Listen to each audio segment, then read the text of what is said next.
கிறிஸ்துவுக்குள் பிரியமான சகோதர சகோதரிகளே, உங்கள் யாவரையும் இயேசு கிறிஸ்துவின் இனிதான நாமத்தினாலே வாழ்த்தி வரவேற்கிறேன்.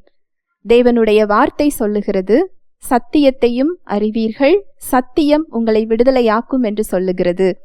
இன்றைய சிந்தனைக்கு எடுத்துக்கொண்ட வேத வசனம் எபிரேயர் 10:22.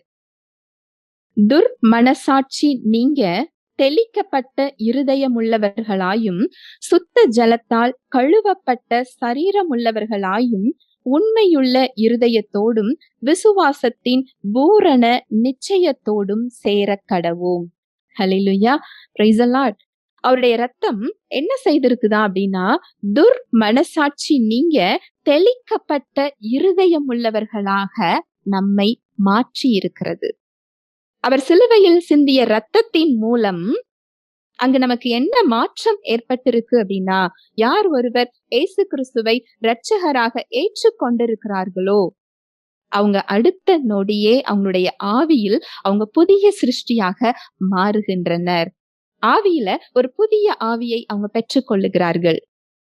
அந்த புதிய ஆவியோட இயல்பு எப்படி இருக்குதா, துர்மனசாட்சி நீங்க தெளிக்கப்பட்ட இருதயம் உள்ளவர்களாய் இருக்கிறாங்களாம். தெளிக்கப்பட்ட இருதயம்னா என்ன? அவருடைய ரத்தத்தின் மூலம் அதை நாம் பெற்றிருக்கிறோம்.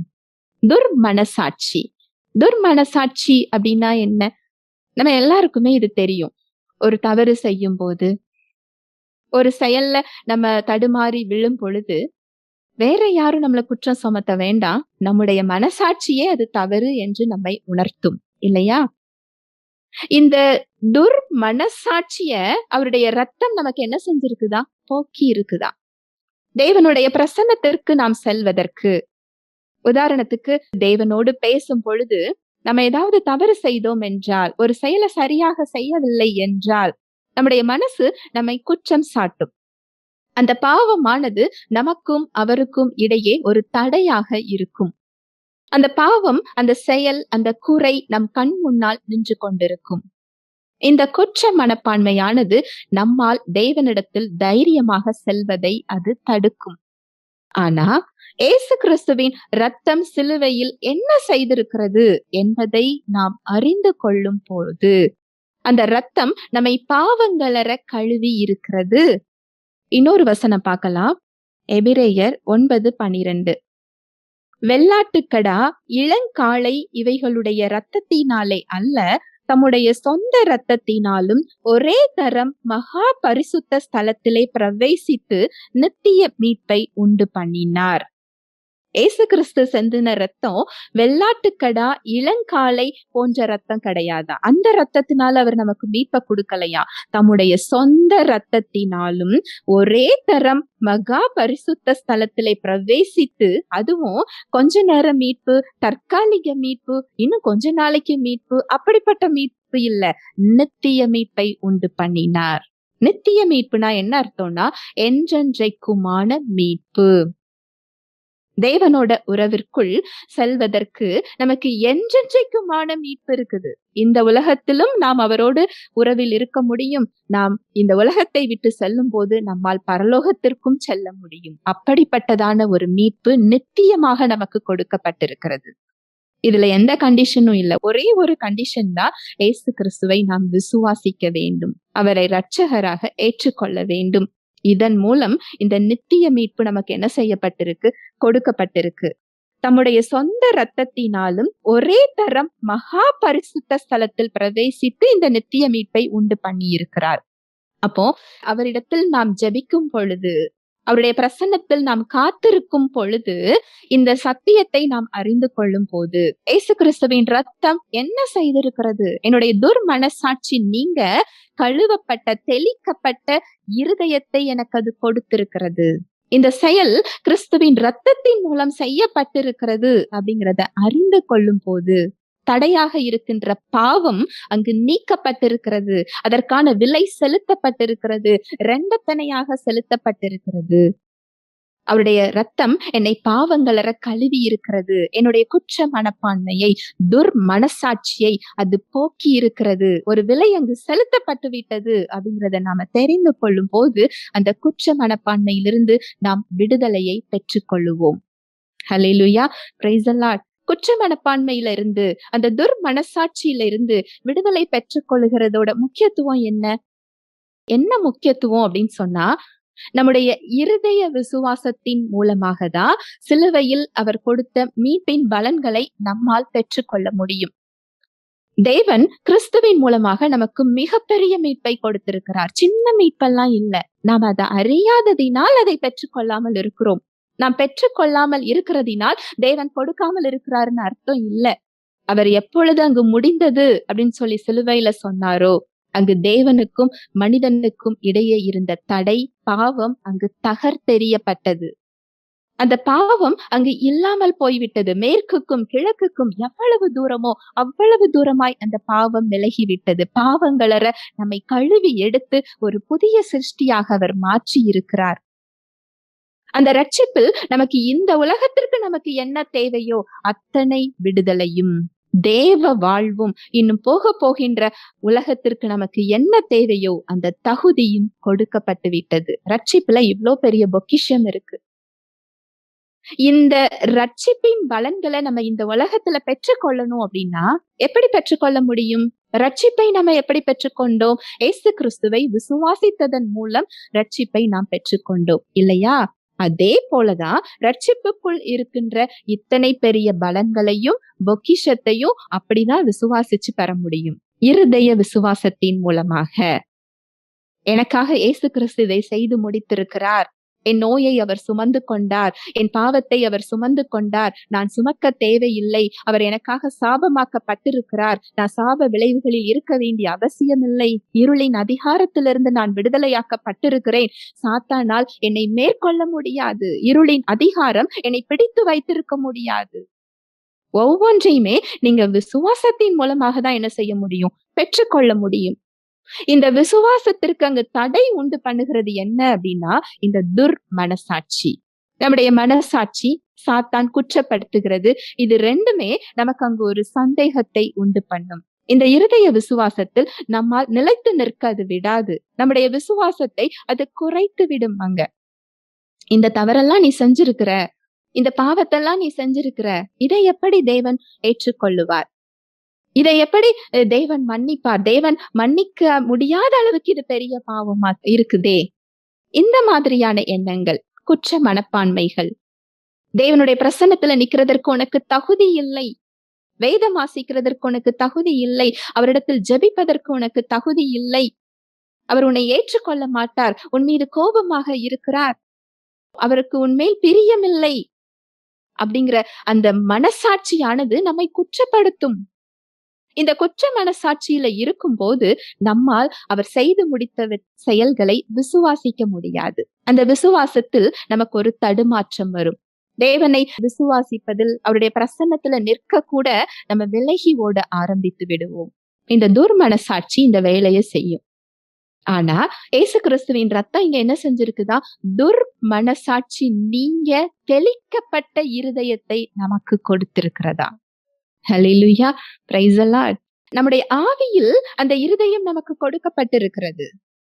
நீங்க உங்க சிந்தனைகளுக்கு அந்த சத்தியத்தை கொடுக்க ஆரம்பிக்கும் போது அந்த குற்ற மனப்பான்மையிலிருந்து நம்மளால என்ன செய்ய முடியும்? வெளியில வர முடியும். இந்த மனசாட்சி நீங்க தெளிக்கப்பட்ட இருதயம் அப்படின்னா என்ன அர்த்தம் தெரியுமா? தினமும் எந்த அடிப்படையில தேவனிடத்துல நம்ம செல்லுகிறோம்? எந்த அடிப்படையில அவர்கிட்ட நம்ம பேசுகிறோம்? எந்த அடிப்படையில அவர் நம்ம வாழ்வில் செயல்படணும்னு சொல்லி நம்ம காத்து கொண்டிருக்கிறோம்? எந்த அடிப்படையில அவருடைய உறவிற்குள் நம்ம ஒரு நிச்சயத்தோடு நின்று கொண்டிருக்கிறோம்? இன்றைக்கு நான் தேவனோடு நான் இவ்வளவு நேரம் ஜெபித்தேன். இவ்வளவு நேரம் நான் வேதம் வாசிச்சேன். நான் இன்னைக்கு இவ்வளவு பேருக்கு நான் விட்டு கொடுத்திருக்கிறேன். நான் இந்த இடத்துல பொறுமையா இருந்தேன். இந்த இடத்துல நான் இந்த நல்ல செயலை நான் செஞ்சிருக்கிறேன். நான் இத்தனை பேருக்கு இத்தனை விஷயங்களை நான் செஞ்சிருக்கிறேன். அதனால தேவன் என் ஜெபத்தை கேட்கணும் அப்படின்னு சொல்லி ஒரு நிச்சயத்தோடு அவர் முன்னாடி நின்று கொண்டிருக்கிறோமா?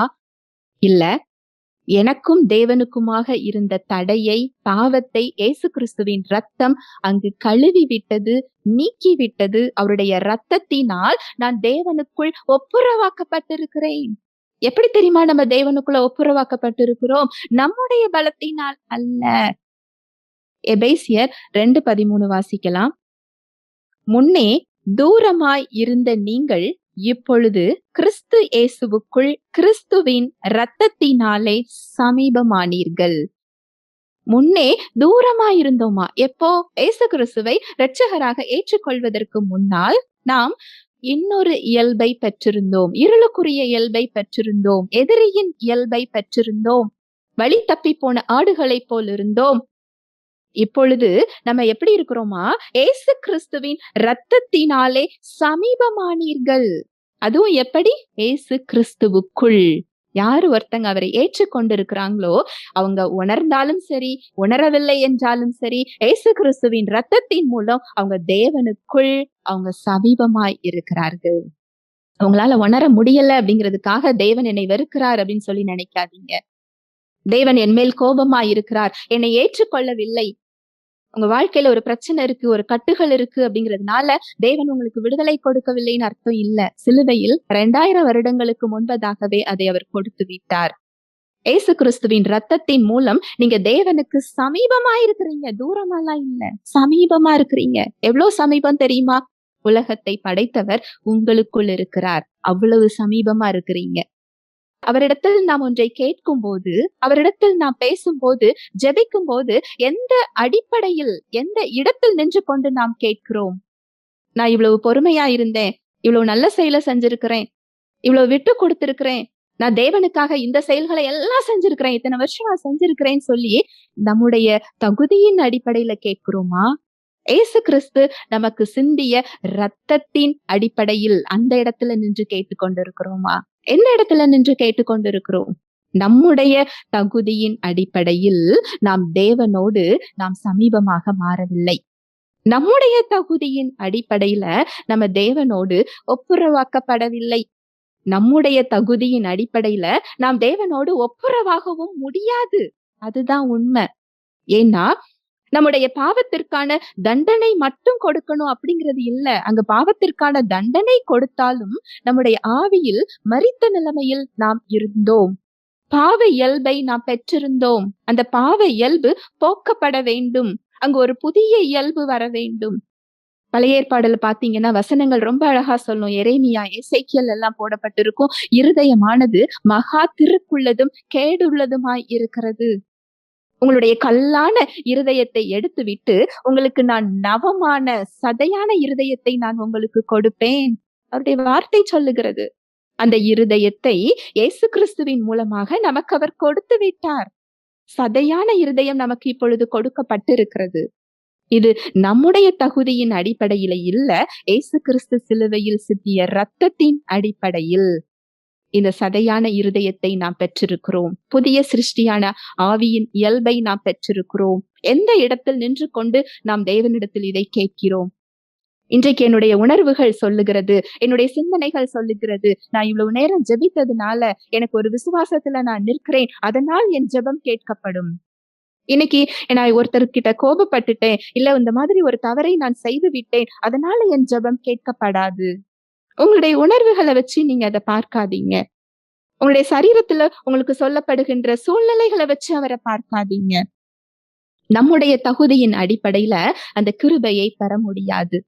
இயேசு கிறிஸ்து என்ன செஞ்சு முடிச்சாரோ அந்த செயல்களின் அடிப்படையில அதில் நாம் விசுவாசம் வைக்கும் போது, அதில் நம் நம்பிக்கையை வைக்கும் போதுதான் நம்ம அந்த கிருபையை பெற்றுக்கொள்ள முடியும்.